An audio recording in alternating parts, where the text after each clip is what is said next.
Hey guys, welcome to book critique number 4. The books that I have for this one are James and the Giant Peach, Gulliver's Travels, The Outsiders, Alice's Adventures in Wonderland, The Little Engine That Could, Are You There, God, It's Me, Margaret, Number the Stars, and Out of My Mind. Now my feature book that I chose for this set is James and the Giant Peach. And this is a story of a young boy named James who wanted to escape from his home that was abusive.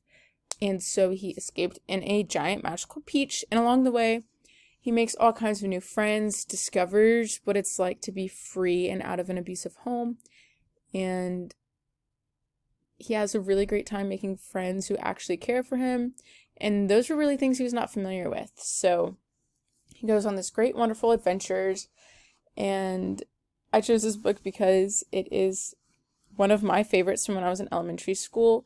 Even when I wasn't that into reading, I really enjoyed this book, and it's filled with all kinds of literary devices, which is kind of how I learned about literary devices when I was younger. My mom and I would kind of go through it and pick those out.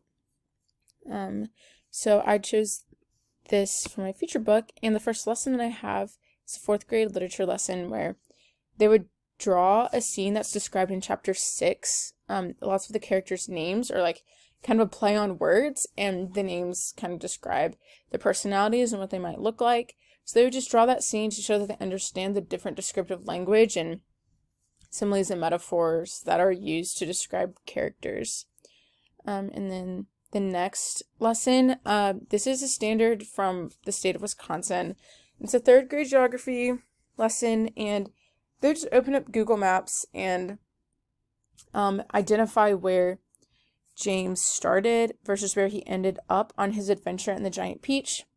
So as you can see here, he started in New York and landed in the UK, and crossed the Atlantic Ocean. So it could be a good geography lesson about the oceans in between and different states, and just give them a fun way to tie geography into the book.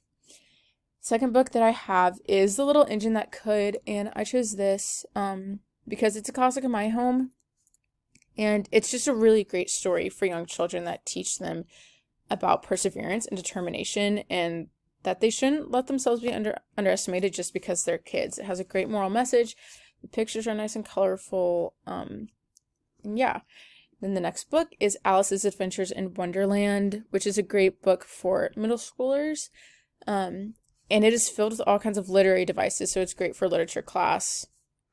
And it also has a great quote when Alice is talking about how she doesn't want to get stuck with all of the mad people, and the cat says, "We're all mad here. I'm mad, you're mad." So it has a good message about how everyone is different and unique, and that is not a bad thing. But also it's just filled with so much good literature and literary devices that you can really teach a lot from this book. The next book is Number the Stars, which this book I read when I was in about 4th grade and learning about World War II. It is a great way to teach about what life was like during that time, especially for Jewish families. It is definitely can be a little bit heavy, I think, but it's great for teaching about World War II and just what it was like going through that. And I was really captivated by this book, and I did not like history as a child, but the way that Lois Lowry uses her characters throughout in the book to kind of bring to life what it really would have looked like, and the challenges and struggles, and it's just a really great book. The next book is Out of My Mind, and this is another one of my favorites. It has a great story. It's very appealing, and it does definitely have good messages about being kind to everyone, and especially if you wanted to teach about, people with disabilities. This is about a girl with cerebral palsy who is really underestimated. She can't really verbalize things, but she is intelligent, but no one really knows that because she can't communicate that, and it's really frustrating for her. And I think it's a great book to bring awareness to disabilities and that everyone's different, but we shouldn't take away from the dignity of a person. The next one is Gulliver's Travels, this would be good for resistant readers, specifically boys. It's a great idea to teach what satire is about. and how it is used and what it looks like. And it's more of a fun read, but I think it's definitely good for the boys for sure. And because I had one for the boys, I threw in a book for girls. Are you there? God, it's me, Margaret. And both of these books, Gulliver's Travels and this book, can kind of be read about the same time. So if you maybe want to like split, girls read this book, boys read this book, that could be really fun. But it's about a girl who's trying to find out who God is, and it takes place when she's in 6th grade, so she's going through all the typical middle school girl drama.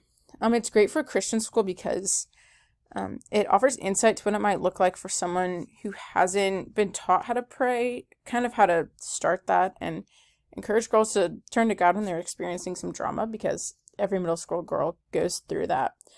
And then the last book that I have is The Outsiders. And this book is about a boy named Ponyboy Curtis and kind of his struggle to find out what's right and wrong in a society. And he believes that he is an outsider. And you have like the greasers and the socks. And at the middle school my mom teaches at, they do a whole, big day where they all dress up as either a greaser or a sock. And it's a whole big fun thing. But yeah, this is just, again, captivating for both genders, and it's just a great piece of literature that is good for upper middle school for sure, and about navigating like what's right and wrong, good and bad in society.